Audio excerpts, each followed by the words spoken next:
51W, State of Texas versus Jamie Lozano. All right, Ms. Lozano, have you had a chance to discuss your options with your attorney? Yes. All right, so which do you prefer? 18 months in the state jail facility or inpatient treatment? I want outpatient treatment, but I'll take the inpatient. I cannot hear you. I said I want the outpatient that was recommended, but I guess I'll have to take the No, I mean, inpatient. you're not doing outpatient treatment. It wasn't recommended. Inpatient was recommended. Inpatient treatment was recommended. Here's the thing, Ms. Lozano, you were here before me previously, and at that time, I believe you had green, purplish hair. No, Your hair was not blonde, it was yellow. yellow. Okay. So you were here before me. So I remember you. And I thought then that you had drug issues. And what I said at that time was, we will try it your way. And so you were given a chance to. This moment is crucial. The judge reminds Jamie that she's been here before, same courtroom, same chance, and blew it. What we're seeing isn't just frustration. It's the system's balancing act between rehabilitation and accountability. Notice how the judge ties her own ice cream metaphor to self-control. It's clever, but it's also a subtle legal principle. Once the court gives you leniency and you fail to comply, the next step is no longer a choice. Do you think the judge is being too harsh or just realistic about repeated behavior? To be in the free world and not used, but you used. Yes. There are consequences for actions. And people seem to think that the consequence for the actions is to cry and beg to get what they want. If everybody could write their own program when they have a drug problem, you wouldn't be here because you would have written your program and you would do great on it. And I can say that if I could write my own weight loss program and have it work, guess what? I wouldn't continue to eat the pecan turtle ice cream that they have, the HEB brand, which they're out of now. And that's not because of me. So what I'm going to do is you are going either to inpatient treatment and you're going to SATF. Is that what they're That's the recommending? recommendation. All right. And I'll have you referred to felony drug court. If felony drug court accepts you, then you can go to felony drug court. But if they do not, you're going to SATF. And what I can tell you is felony drug court is not going to accept you if you come with your idea that I only used one time. I didn't say I used one time. Let her talk. And let me just tell you, the problem is your sister and other people who are in the military, living their life, doing what they're supposed to do, they want what's best for you. And they want to believe you. But my experience with people who are addicted, they tell great stories. And sometimes I'm listening to it and I'm like, that sounds very believable. Maybe they did go to outer space. Maybe the moon is made of green cheese or blue cheese because it sounds so believable. And your relatives want to believe you, but you need to get your life together. It's currently not. It's chaos. And I'm trying to help you with the chaos. That was not my life. I was already starting my business that I have already started. No, I was. because you know why? You know why I know that was your life? And I had returned.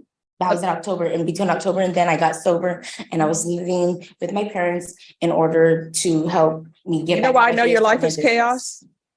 And here's where everything unravels. Jamie tries to justify herself, claiming she's sober and building a business, but legally, the judge can't entertain that narrative once a violation is proven. In court, perception means nothing without compliance. The judge's line, "Stop talking. You're in felony court for a felony charge," hits like a hammer. It's a reminder that emotion doesn't override evidence. If you were in the judge's seat, would you give Jamie another chance? Or is enough, funnily enough? Because you're here in a felony court I for a called the felony police on myself. charge. Stop talking. Yeah. Stop talking. You're here in a felony court for a felony charge. Yes, I understand. So It's my again, house. if you don't want the treatment, you can just do your 18 months. You'll do your 18 months, you'll be done, and you can make whatever treatment plan you want to. So, do you want the 18 months in the state jail facility or do you want treatment? That's either yes or no. If you don't want treatment, then I will not give it to you. Somebody else will take advantage of it. And you can do your 18 months. You can mark your days off on your calendar. You'll get credit for any time that you've already been in custody for this case. And you can mark 18 months of your life off on the calendar. And then when you get out, maybe your sister or somebody will take you in. Maybe you will not use any more drugs. It's completely up to you. Do you want the inpatient treatment or do you want to do your 18 months? Which would you prefer?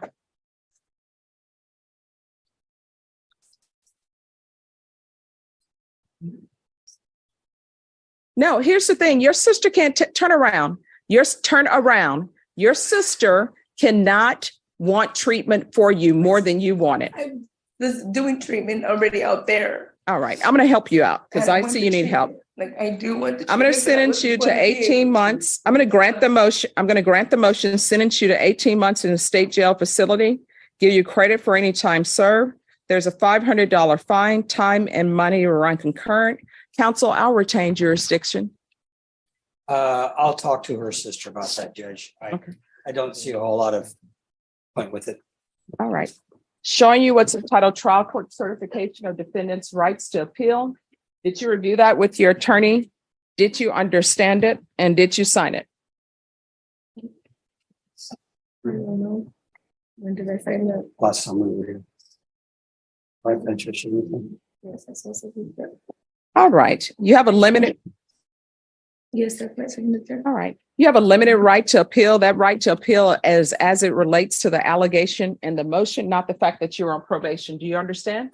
No, I don't know what All right, because this is a felony conviction, you're not allowed to own or possess any weapons or ammunition. Oh. If you have a question of what a weapon or ammunition is, you'll need to speak to an attorney. Do you understand? Yes.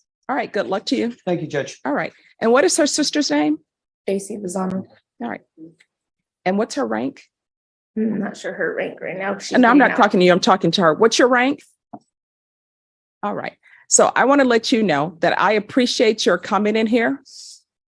Sometimes you can't give help to people when you offer it. They have to want it. And if they want it and they have issues, I will give it to them.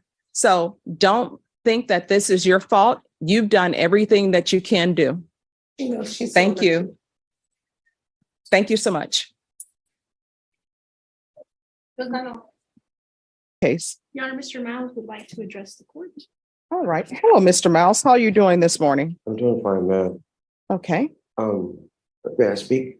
Oh, sure. Just give me one moment. Let me find you on the docket. All right. I see you. Yes, you may speak. Okay, I would like to relieve my lawyer of her duties of representing me. All right. Do you have an attorney that you're going to hire? We had asked, I think the last time I was here, I asked to get a bond so that we No, can. my question is, Yes, do you have an attorney that you're hiring? yes, we have. I have another attorney that's also a point courted, but I've also, me and my mother are trying to get me a lawyer that's gonna help me in my situation for my future because my life really on the line right now. No, I understand what you're saying. So let me explain something to you. Yes, ma'am. The appointment will is where attorneys they're on an appointment will. The way it works is there's certain attorneys who are allowed to handle cases that are a certain level of felony. And that means that they have to have had so many trials and other things in order to be at that level. Yes, ma'am. If they are not deemed to be qualified for a specific level, then they are not allowed to be at that level. Yes, ma'am. So for this attorney to have been appointed to represent you, I can tell you she is qualified according to the will to be at that level of felony, which according to this, it's a 3rd degree. Now, I've been a defense attorney. I've been a prosecutor. As a defense attorney, let me tell you what my experience with some of my clients were. The state makes an offer. The client either wants their case dismissed or they ask me, why hasn't my case been dismissed yet? And I would tell them, the state makes their offer. You can either accept it or reject it. Or you can say, I'm rejecting it, but attorney, let the state know I'm willing to accept A, B, or C. And then your attorney can tell you, I don't think the state will accept that because they've already told me they're not going to accept that. But your attorney has a duty to go to the state and say, my client is willing to accept A, B, or C. Now, the prosecutor may say, that's ridiculous, or an offer may be given to you and you may say, that's ridiculous. Although I don't allow that in my court. I want everyone to be kind to each other. So people will nicely say, no, I will not give your client that. Or the client will say, no, I'm not accepting that. In this court, no one forces anyone to accept an agreement. You can accept it or not accept it. If you choose not to accept it, then you will have a jury trial. That's it. Your attorney cannot make the state give you whatever you think you deserve or whatever you want. All your attorney can do is tell the state, this is what we're willing to accept. The end. Now, if you want another attorney, then you will have to hire an attorney. Once you hire that attorney, then this case will have its jury trial date because your plea deadline date was on June 15th. And I extended your plea deadline date for today. So today is your plea deadline date. You can either accept the state's offer or not. It's completely up to you. If you choose not to accept their offer, then we will set this for a jury trial. And there are many cases that are set for jury trial. So wherever you fall, we will go to the jury trial. And what I can tell you is attorneys will tell you in this court, we move quickly on the jury trials because I don't want anyone waiting in jail for their jury trial. We did have a backlog. We had a backlog because I wasn't the first judge in this court. We also had a backlog because there was COVID and there were no jury trials. So now in this court, we're usually in trial every week. I can only do one trial a week, although one time we did do 2 in 1 week. But there are so many moving parts. One, I only have one jury room. So that's a reason why I can only do one jury trial a week. We're currently in a jury trial. So what I can tell you is your trial is not going to go today because we're currently in a jury trial. Do you understand? Yes, ma'am. All right. So you can accept the state's offer or not. That is completely up to you. You can issue them what's known as a counter offer, which means you're rejecting their offer, but saying this is what I can accept. And once you issue them a counter offer, they can either accept it or reject it, or they can say, we will reject this offer, but we will offer this. So that is how it works. But if you want another attorney, then you will have to retain an attorney. Do you understand? Yes, ma'am. All right. Your Honor, I apologize. May I address the court? Sure. Mr. Miles has been very pleasant, very respectful. I've had communications with him and his mother. This case is old. I do feel, and I think he would agree with me, that while our communications are pleasant, we have reached an impasse. I don't think that. Oh, well, when you reach an impasse, that means you go to jury trial. That's it. No, and I understand. And I'm whatever the court I will follow the court. I just want to let the court know I do think it would be difficult for Mr. Mao to assist me with his defense due to our impasse in reference. Oh, well, he's going to talk to you or not. If he chooses not to talk to you, then you go to trial with a client who refuses to talk to you.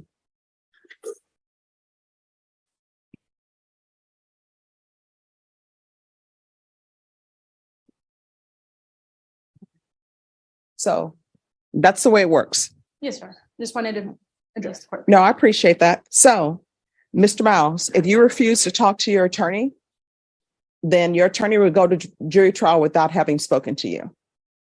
Okay, so I don't have an option of hiring my own attorney? Oh, yes, you can hire your own attorney. I'm going to give you a jury trial date, but what I'm telling you is if you do not hire an attorney, this is going to be your attorney at trial. If you do not speak to this attorney is going to trial not having spoken to you. Do you understand? Yes, ma'am. So if you don't speak to her about your case, then you all will be in jury trial and she's going to be sitting over there not having spoken to you about your case, and whatever happens, happens. Do you understand? Okay, can I ask you this one? Sure. Since I've been in Bexar County for a month, she has not even spoken to me until the last time I was interviewed. All right, well, we're going to do this. Guess what? There's a jury box right over there. She's going to speak to you. Okay. I'm asking also, ma'am, is it possible for me to have a bond so that I can reach out on services? If anyone wants to file a motion, they can file a motion. But for now, just sit over the box and your attorney will speak to you. Okay. Your Honor, and just for the record, I did file a motion to set bond on Okay. June 9th. It is pending. I just wanted to. All right, just have the clerks pull it. All right, and if we could have everyone go in the back, we have a verdict. In the end, Jamie Lozano is sentenced to 18 months in a state jail facility. Her sister, a military service member, pleads for help, but the judge makes it clear, no one can want recovery more than the person who needs it. It's a sobering truth about addiction cases in court. Love can open doors, but accountability keeps them from closing again. If you found this case as thought-provoking as we did, make sure to hit that like button, share your thoughts in the comments, and subscribe for more real courtroom breakdowns that show the raw human side of justice.